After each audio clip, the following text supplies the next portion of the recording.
חשוב שהפין הזה לא יבלוט. רואה את הפין הזה?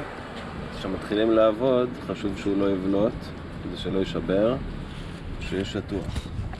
עכשיו אני מצמיד את זה לאיפה שגירדתי. סוגר את זה.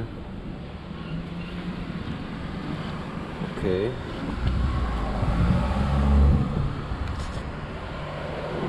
ואני מתחיל לסובב את זה. אוקיי. יש לזה ידית שמתלבשת לפה.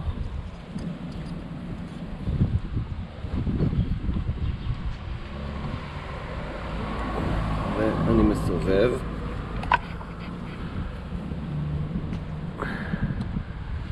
רגע, בוא נפתח את זה, נבדוק שוב. לעצור את הסרטון.